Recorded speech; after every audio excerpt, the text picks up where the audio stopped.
Howdy, gang, and welcome once again to the Duct Tape Studios. I'm Jeff McAleer, your host here at the Gaming Gang channel. Thanks for joining me once again. Spooky September continues, as today I'll be taking a first look and paging Through the Hedgerow from Osprey Games. This is written by Jonathan Rowe with illustrations provided by Peter Johnston. This 272-page hardcover is arriving in stores on October 1st. It's going to carry an MSRP of $35. Or if you want to grab just the PDF alone, you'll be able to do that also on October 1st for $24.50. All that said, I'm swinging over to the other camera because here I've got Through the Hedgerow. A couple of things I want to mention before we jump on in. First of all, the fine folks over at Osprey Games were kind enough to provide me with this review copy, but neither I nor anyone else affiliated with the Gaming Gang has received any other sort of compensation for me to share this coverage with you. These days, it's important you know that. We're also not going to look at each and every page of the book, but I do want to give you a really good feel for what you're going to find inside Through the Hedgerow.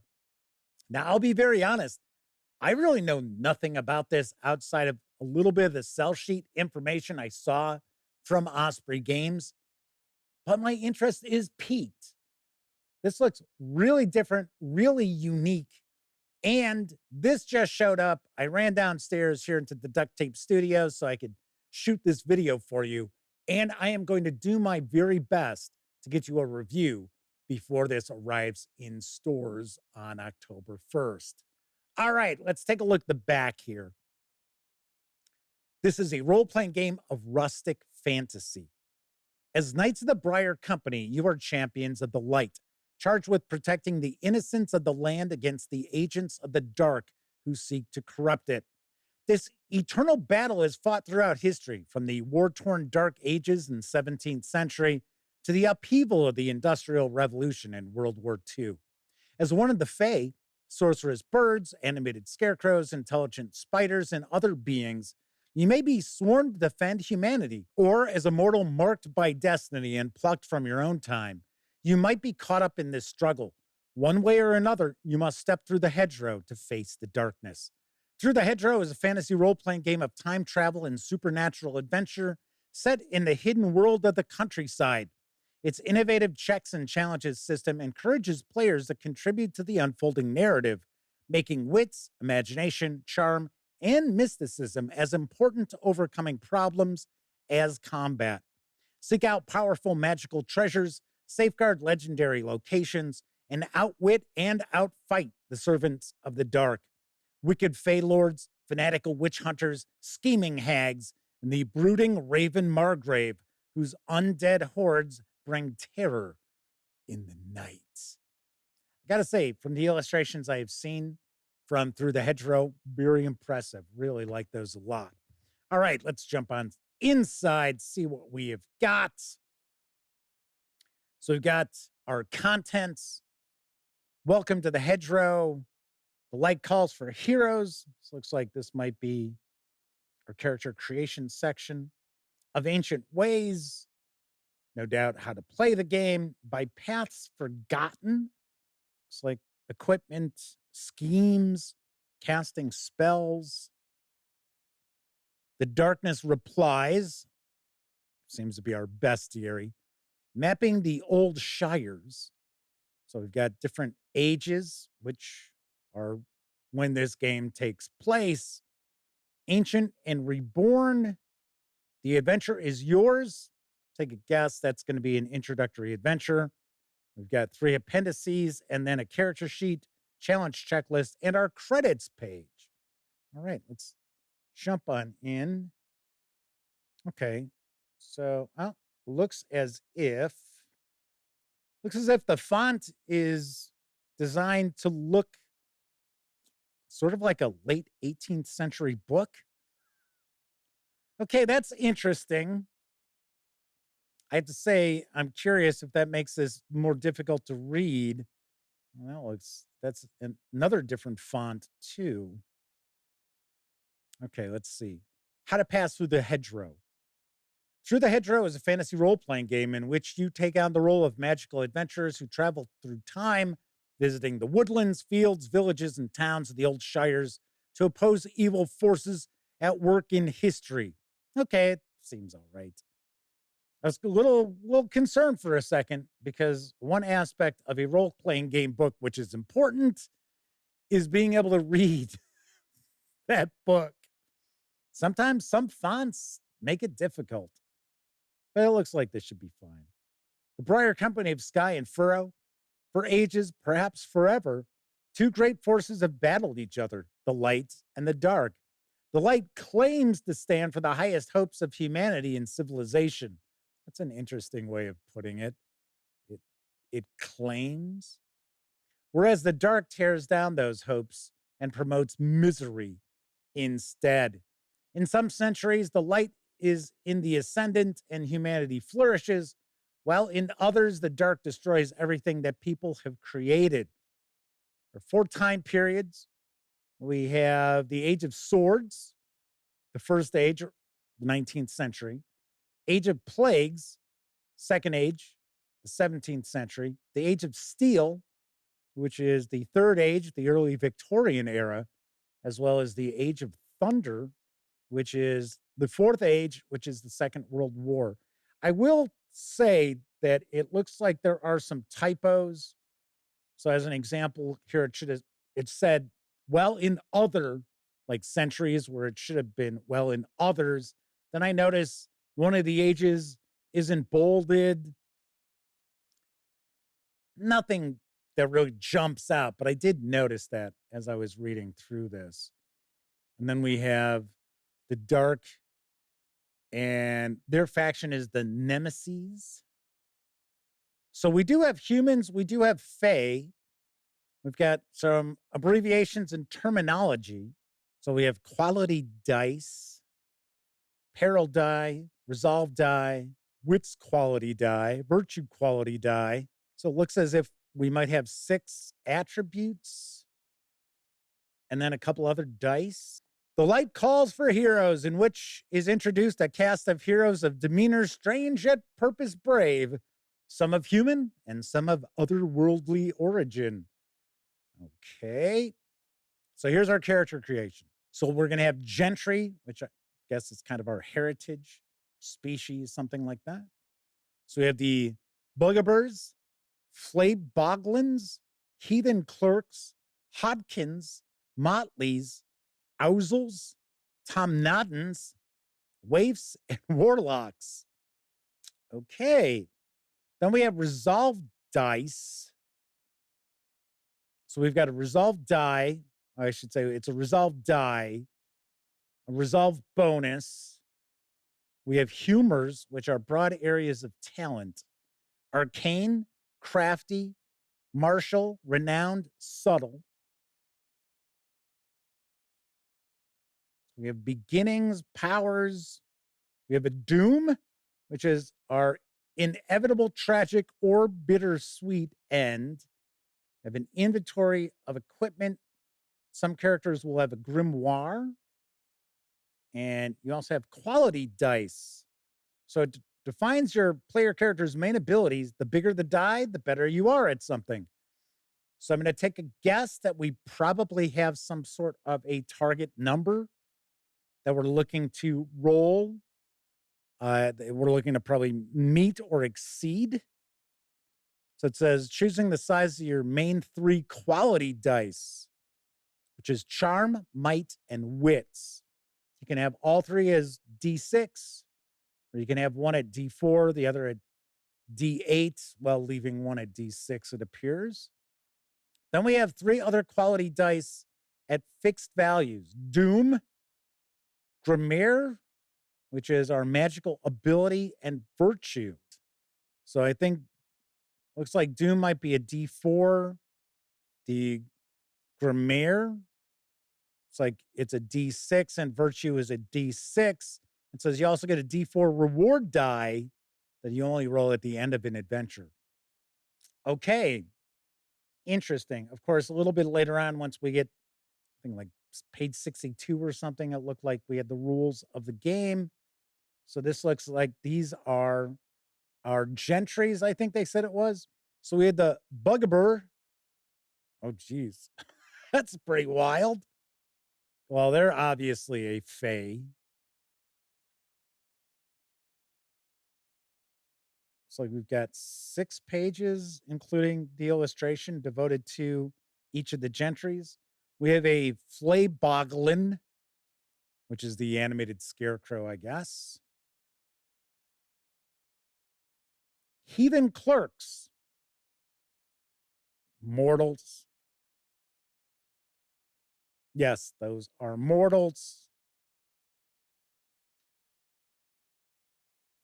This is a sorrow of Hodkins, mortals as well. A madcap of Motley's, also mortals. An ascension of Owsels. So let's go a little deeper into detail with this, just get an idea of how these are broken up. So it is a Fae. That is our resolve die, I think. That's a D6. We get a resolve bonus. We have our humors. So we have arcane. And it says other humors vary by siege. And free respites, 0. When the feral squires invaded the mortal ages, the lords of the Fays remained neutral, but the bird-headed Owsels exiled themselves from the other world to assist humanity. The proud Owsels can be haughty and insensitive, yet they have deep feelings and enduring loyalty to proven friends. So we have our beginnings. So it looks like roll a 6-sided die. It'll give us what home age we're from, why we're exiled, and a gentle trait.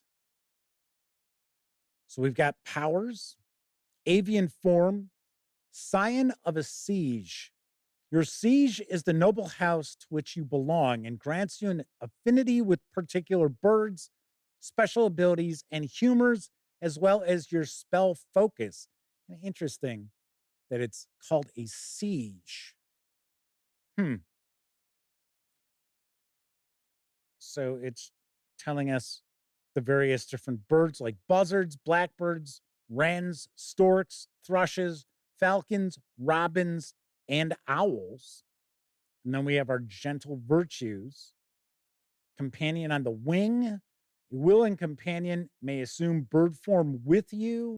Mask of faces. You may boost your glamour and sight checks.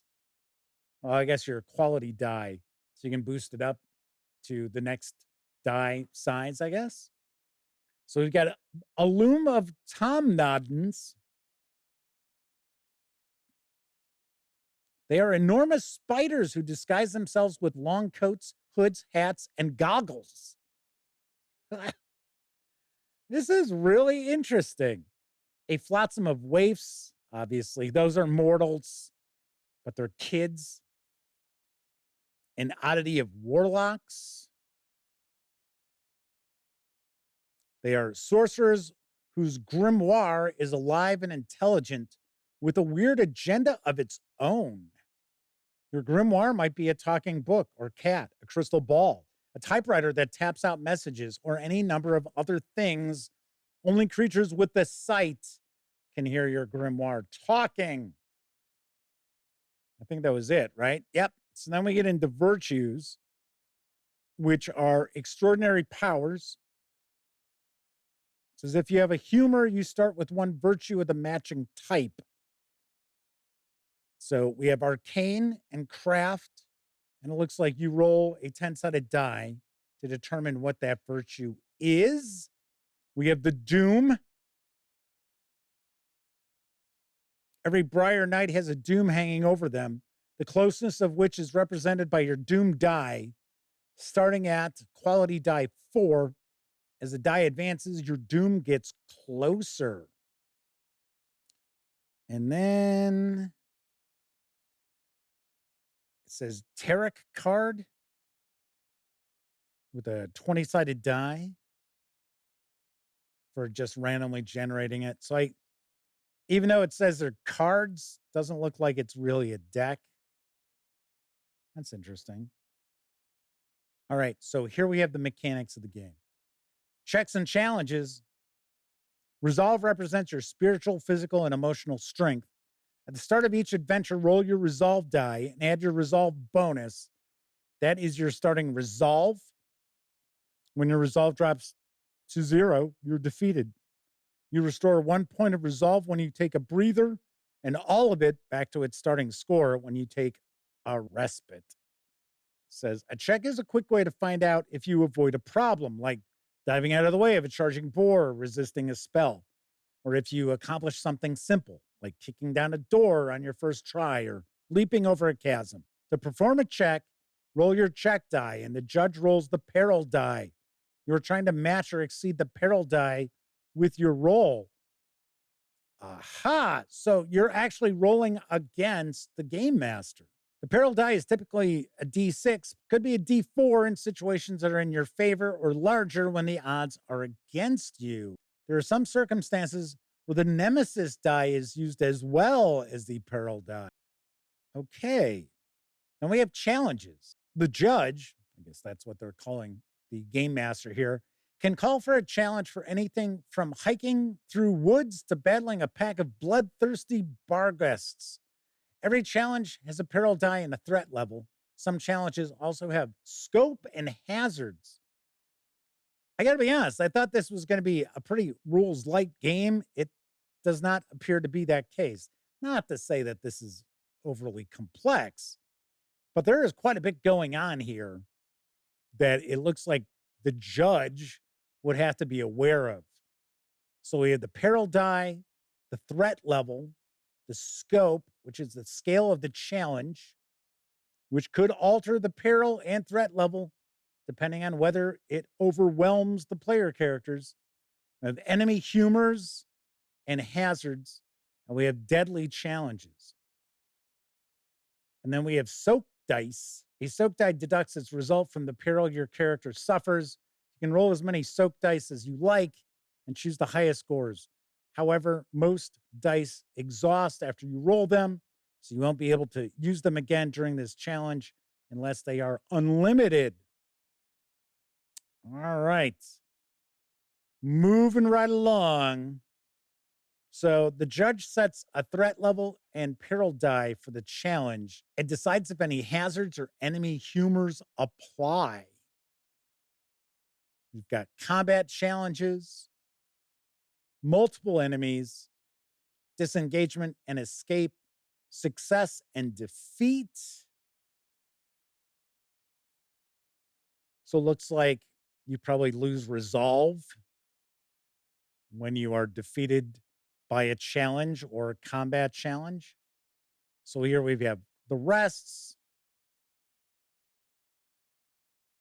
an NPC example here, by paths forgotten, in which are set out the trappings and practices, both mundane and magical, by which our heroes might triumph over the dark. So this is gear, looks like spells, schemes. Schemes are plans that confer benefits for as long as you stick to them. Subtle player characters can come up with schemes, and anyone can propose one as a chore during an interlude.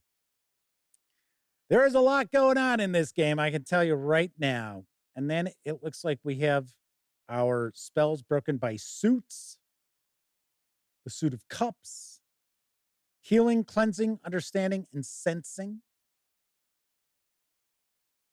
the suit of pentacles, warding, summoning, and banishing, journeyman spells, master spells, royal spells. So one thing I am curious about, and sadly, this is something that we see with many of the role-playing games that get released from Osprey Games.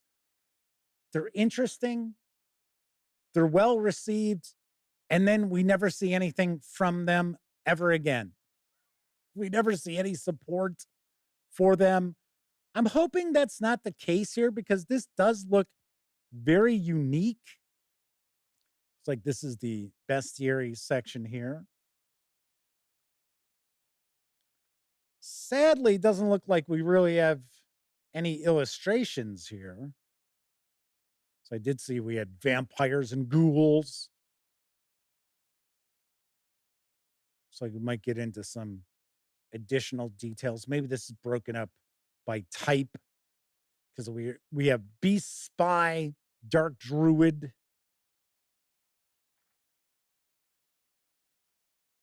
emissaries of the Raven Margrave. They must be the big bad in this setting. The Witch Harrow. It's a secret society of mortals corrupted by the dark. Looks like we've got various different groups of enemies. Now we're going to get into our ages here. So the Age of Swords is the 9th century.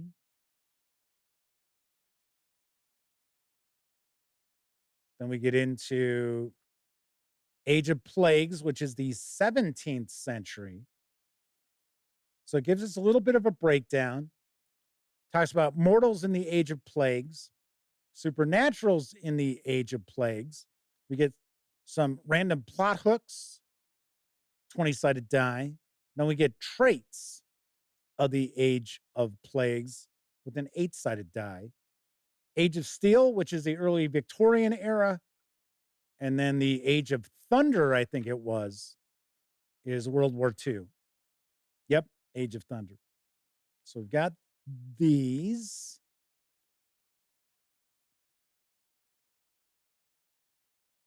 And then we have the old gods. The old gods still walk the byways and bridle paths of the old shires. Some were heathen gods, now forgotten. Others are lords of the light or the dark, or servants of the mysterious high magic. They diminish with the passing ages, hiding themselves in a powerful glamour. The Fisher King, King Rat, Morgan Le Fay, Wayland Smith. We have Ancient and Reborn, in which, gentle reader, you are invited to compose stories of your own within the mortal ages, and advice wise and pertinent is offered for your consideration. So this is the game master or judge facing portion of the book. Issues with time travel, different visions, conundrums and adventures, ending the adventure, prizes. So the rewards of successfully completing the adventure, adventuring across the ages. So the Age of Heroes, Age of Ruin, Age of Outlaws, Age of Glory, Age of Ashes, different shires and other lands. So you could conceivably be running adventures in other ages other than just the 4 that are kind of detailed. This is our introductory adventure, The Vault of Evil. So I'm going to just kind of jump through this. It looks like we've got a few pages devoted to it. About 20? Yeah, about 20 pages. All right, then we get into our tarot cards. So there are 20 of those. And of course, they are represented just by a random D20 roll. Sample heroes.